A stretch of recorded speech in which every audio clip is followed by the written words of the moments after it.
Yo tout le monde, c'est Narcisse. On se retrouve aujourd'hui pour une petite vidéo un peu particulière. Normalement c'est plus du gameplay et tout. Aujourd'hui on a un peu plus vlog. De toute façon vous l'avez vu dans le titre. Et ça sera pour vous présenter tout simplement mon nouveau setup. Il est juste magnifique. Donc je vous mettrai des petites incrustations vidéo tout au long que je parle. Parce que du coup on va rentrer un peu dans les spécifications techniques. Actuellement ici en milieu j'ai mon écran 144 Hz en 2K. Donc HP. Je l'avais eu à 176 € sur un deal avec Google. Donc super intéressant. Là j'ai mon autre 144 Hz mais de toute façon il est en HDMI. Il me sert juste d'écran de support. Celui-ci n'est pas branché à la carte graphique mais à la carte mère en 60 Hz. C'est mon premier écran que j'ai jamais eu en 60 Hz tout basique ACR. Les deux ACR là, j'ai oublié de préciser. Le 144 que j'utilise plus et le 60 Hz ont tous les deux ACR. Un petit décor, je ferai des petits tours de toute façon mais j'ai essayé de caler quelques petits trucs. Puisque derrière se trouve en fait un meuble de rangement. J'ai mis une colonne, c'est censé être une colonne mais moi je l'ai mise plutôt de côté comme ça et je me suis dit que ça faisait plein de petites cases, c'était cool. Et dessus j'ai mis le monstre PC. À côté j'ai mis bien sûr mon petit claptrap, mon petit Luffy que Maëlène m'a offert. Donc j'ai calé tous mes petits trucs comme ça. Donc ça c'est mes petites figurines côté décor.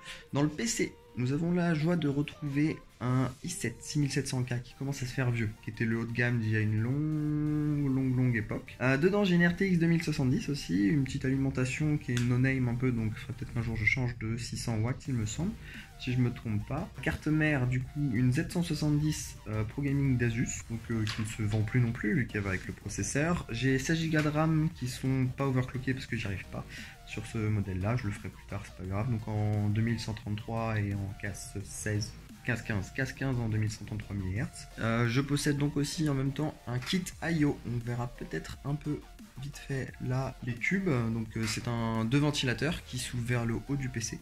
Ce que j'ai préféré faire un PC qui souffle de l'avant, en gros comme ça, de l'avant, et ensuite qui va soit vers l'arrière en haut, soit vers le haut, vers le water cooling, et l'alimentation bien sûr qui est juste en bas. Comme ça vous avez un petit tour. Le boîtier c'est un vieux boîtier, je suis pas sûr qu'il a encore l'avance. C'est un Aerocool X Predator X3, il me semble, couleur Iron Man, donc couleur or un peu. J'ai un Rhéobus qui me permet d'avoir toutes les informations en direct. Si j'en avais besoin, je m'en sers, je l'avoue peu, c'est surtout gadget, mais c'est toujours cool d'avoir. Du coup, un Rhéobus qui me permet d'avoir la température, vitesse des ventilos, etc. Même si la température n'a pas l'air d'être super correcte, parce que quand j'utilise des logiciels, la température peut avoir quelques petits degrés de différence. Donc je sais pas sur quoi ça se base, sur la CM sûrement, mais je sais pas exactement comment. Alors, je le tourne après parce que je sais que j'en avais oublié d'en parler, donc je l'incruste là. Dans mon PC, il y a actuellement aussi, je ne m'en sers pas encore pour l'instant, mais une carte d'acquisition Avermedia 4K qui peut faire jusqu'à 1080p 240 fps ou 144 Hz en 2K. Donc c'est une carte haut de gamme que j'ai eu la chance de l'avoir neuve d'occasion. Franchement, elle m'a coûté 150 €, c'était un petit bijou, c'est ça. Donc j'ai préféré, c'est peut-être moins esthétique d'avoir la rallonge ici. En fait c'est juste économiquement parlant, c'est pour pouvoir éteindre complètement la rallonge plus facilement à chaque fois que j'éteins mon ordi. Et vu que maintenant on paye l'électricité, ce sera un peu plus rentable d'éteindre bien la petite multiprise comme ça, plus aucune LED, plus rien. Et on est sûr qu'il n'y aura plus aucune consommation. Voilà. Alors, pour les périphériques, parce que j'en ai pas encore parlé, Logitech G502, donc la base de la base. Maëlène l'a en noir et blanc, mais elle l'a pas encore forcément utilisé. Bon, elle en a une jolie.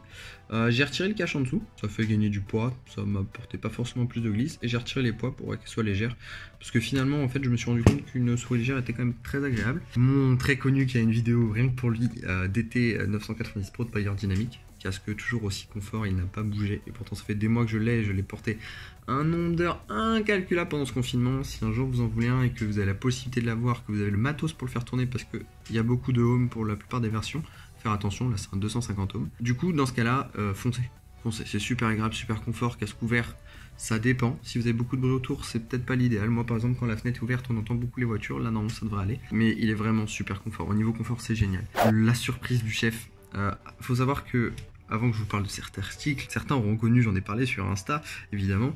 Je l'ai reçu, c'était sûrement pour un anniversaire que Maëlène m'a offert ça, ou en tout cas une fête que Maëlène m'a offert ça, un gamepad qui était normalement RGB. Quand je l'ai reçu, il ne faisait que de la couleur verte. J'étais dégoûté, parce que vu le prix, vu la marque, normalement on n'est pas censé avoir ça, tu vois. Et au bout de quelques mois, plus rien, plus de couleur. Donc ça faisait maintenant 1 an et demi que je n'avais plus de couleur. Et là, après le déménagement, je me reconnecte à Razer sur mon PC. De nulle part, j'ai mon petit gamepad de Razer qui fait de la belle lumière. C'est juste magnifique, c'est génial. Là je l'ai mis en mode balayage qui est franchement splendide. Razer il est très très beau. C'est juste mieux quand ça marche parce que Razer allait vous faire reculer. J'étais dégoûté quand ça marchait plus. Donc là il est un peu crade mais dans l'idée il est juste magnifique. Pour ceux qui se demandent, du coup, c'est super ergonomique. C'est aussi pour ça que je l'ai choisi. Il me semble que c'est les MX Green. C'est pas forcément ceux que je préfère, mais ils font quand même le taf. Au bout de 2 ans, je dirais quand même que la petite touche espace ici, enfin que je me sers pour l'espace, commence à avoir des petits bugs. Genre de temps en temps, j'ai l'impression que ça ne saute pas alors je demande de sauter. Mais sinon, c'est super ergonomique. Vous avez beaucoup de touches. Un truc très agréable en fait c'est que par exemple quand vous faites X ou C normalement les doigts doivent se décaler vers la droite alors que là j'ai juste à les descendre d'un cran. Du coup c'est très facile vu que tout est aligné, c'est super agréable. Ici vous avez une petite molette qui vous permet d'avoir plein de petits raccourcis super pratiques. Imaginez vous faites du montage, ça serait sûrement très pratique. Et là moi je l'utilise comme touche inventaire. Alors normalement c'est la touche espace qui est programmée ici en première. Mais le truc c'est que quand vous jouez ici, faut venir ici pour faire espace, c'est très désagréable. Alors que quand vous l'avez juste là, c'est super ergonomique pour les doigts, c'est super pratique. Donc je ne regrette pas. Mon clavier normal, c'est un vieux clavier mécanique, vraiment bas de gamme, je sais même plus c'est quoi la marque. SOG, je sais même plus ce que c'est. Enfin, c'est vraiment de la merde, ne l'achetez jamais. Bref, c'est un petit clavier comme ça qui me permet juste d'écrire quand j'ai besoin d'écrire, mais qui fait un bruit monstre et qui est pas forcément très agréable. C'est aussi pour ça que j'ai changé et pris un gamepad. Au niveau des supports de pied, c'est vrai que je vous l'ai pas dit. Là, c'est un pied réglable pour le 144 Hz qui me sert basique, qui permet de faire avec un système de pression. Je sais même plus comment dire. J'ai un pied réglable qui permet de le changer en hauteur, en direction ultra facilement. Il n'y avait pas de système VESA à l'arrière. Système VESA, c'est les systèmes de vis pour visser. Voilà, truc international.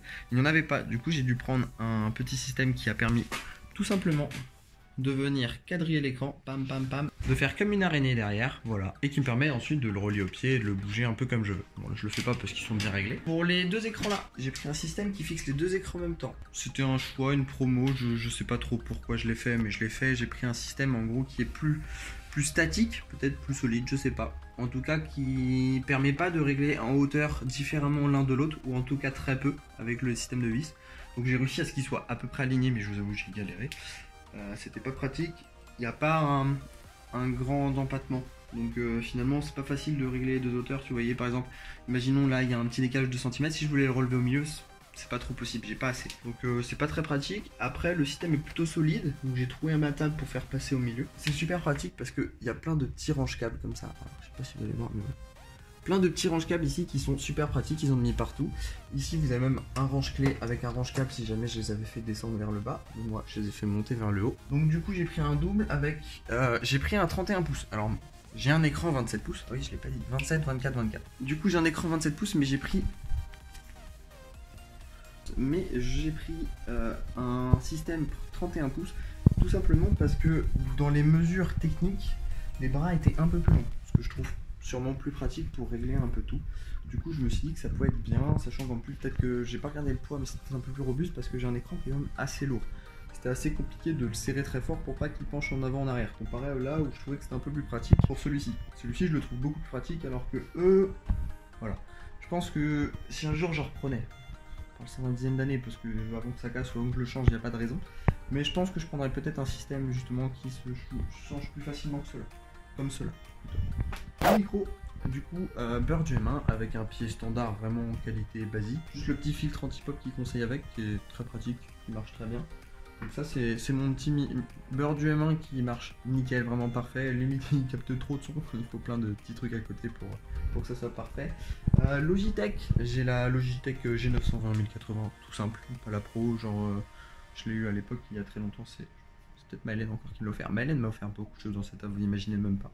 Merci beaucoup, je t'aime. En console, faudrait que je reste avec une prise électrique, mais j'ai ma petite Xbox One qui est rangée juste là, qui sera pratique pour si j'arrive à la faire remarcher pour quelques lives, avec ma manette Xbox One Elite qui est posée sur support claptrap. Merci Benjamin, il est magnifique. Et ici, pour ceux qui reconnaîtront la montre, je vous laisse essayer de deviner ce que c'est, et vous savez. Je vous fais un bisou en commentaire si jamais vous trouvez. Voilà. Hey les gens. Petit retour sur vidéo du lendemain ou sur lendemain, parce que nous avons fêté nos 3 ans avec la chère Mylène et j'ai eu comme cadeau un super objet qui va défiler devant vos yeux en photo, qui sert à tenir le fil de la souris en fait, qui permet justement d'avoir plus ou moins un débattement sans que ça tire sur le fil, c'est très pratique, qui est en plus RGB et qui permet d'avoir un petit hub USB, et sur le hub USB elle m'a aussi offert quelque chose qui permet de déverrouiller son ordi avec une empreinte digitale. Alors ça pourrait paraître tout con, mais quand il faut taper au clavier le code à chaque fois, et là vous juste à mettre votre tour et déverrouiller comme l'ordi portable, c'est juste magnifique. Voilà, donc petits accessoires qui viennent juste d'arriver dans le setup, qui s'est encore amélioré comme d'habitude. Gros merci à Mylène. Oh, ils sont trop choux.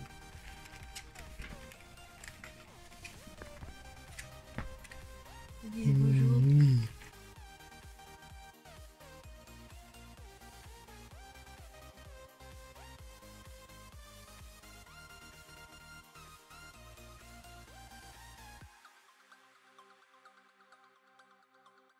Ah, n'y croyez pas, hein, c'est lui le dominant. Et lui le gourmand.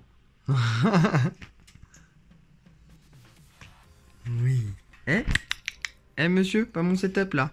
Voilà, fin de la vidéo setup. J'espère que j'aurai surtout rien oublié. Si jamais j'aurais oublié des trucs, n'hésitez pas à le notifier en commentaire. Soit je vous répondrai directement, soit je referai une vidéo derrière si vraiment il y a trop de choses. Comme ça, je pourrais répondre absolument à tout le monde en même temps. Si vous avez même d'autres questions qui n'ont pas forcément de rapport avec le setup, n'hésitez pas à les poser. Je pourrais toujours voir pour soit vous répondre en commentaire, soit vous répondre aussi en vidéo, peut-être FAQ, type vlog, je verrai. On va rapprocher un peu plus du contenu, pareil que Mylène, je trouve que ça pourrait être sympa aussi, faire un peu les deux. Essayer de monter plus souvent des vidéos. Désolé, oups. Et puis pourquoi pas faire du contenu vraiment intéressant maintenant que j'ai mon super setup pour travailler et ainsi de suite, que je vais bientôt reprendre les études et tout, j'aurai un peu de temps pour moi, je l'espère. Donc j'aurai peut-être plus de temps aussi pour poster un peu sur YouTube et un peu les réseaux, un peu plus charbonné dessus. Donc j'espère qu'en tout cas cette vidéo vous aura beaucoup plu. Je vous invite à laisser un like si vous avez aimé, à mettre un j'aime pas si vous n'avez pas aimé, mais m'expliquer pourquoi, ce serait très gentil. Si jamais vous n'êtes pas abonné et que vous voulez voir mes prochaines vidéos, c'est tout pareil. Twitch Narcisse, et après je sais plus, il y a 3 tirés, il me semble 3-8. N'hésitez pas à venir me voir si jamais je suis en live, si vous voulez me follow pour voir. On essaie de faire du contenu fun avec les copains et je vous fais tous des gros bisous. À la prochaine.